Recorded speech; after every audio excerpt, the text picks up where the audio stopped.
Okay, we're gonna go over your single arm bent over row in a split stance. So a split stance just means that we're standing in this split position, which looks like a lunge or a split squat.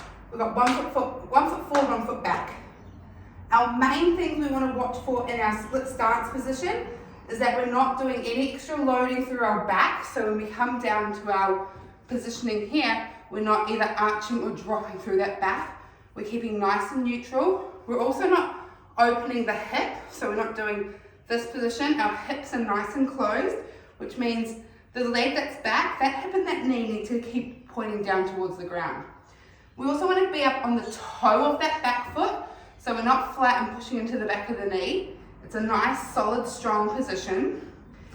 And we're putting a little bit more weight through that front foot than we normally would. So we're probably going about 80-20, yeah? So 80% through that front foot. This one's really here just to like give yourself a little bit of a push and power through the toes, but we're mainly loading our weight through the front leg. Once again, our hand is directly down in front of us. We've got that nice soft shoulder, so we're not locking it, and our shoulder, elbow, wrist is all nicely stacked. The arm, the same leg that is back, that is the arm that is going to do our pulling motion for our bent over row. So when you set up for this, I'm going to grab a kettlebell. You can use a kettlebell or a dumbbell, whatever weight you have available. You're going to come into the position and something around this height, so when you come down, unless you have different in your program.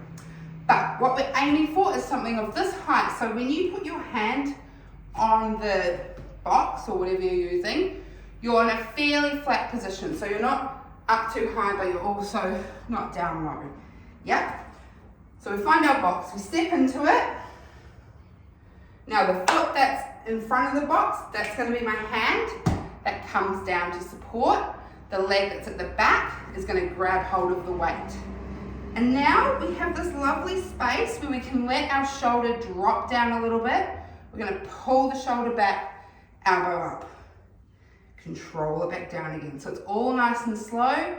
Shoulder, elbow. Control it down. Let it go all the way down. Shoulder, elbow. Now you'll notice I'm not collapsing down. Okay, I'm controlling it down. I'm going to turn and face this way so you can see a little bit. Pull it up and down. That's it. The shoulder comes back, the elbow comes back, and then we return it back down again. While you're doing all that, you're making sure those hips are placed nicely. So we don't want to see any of this happening. Yep, this from here down, still does not move. It's all that upper body. So that is your single arm bent over row with a split stance. Don't forget to change the feet when you change the arms too.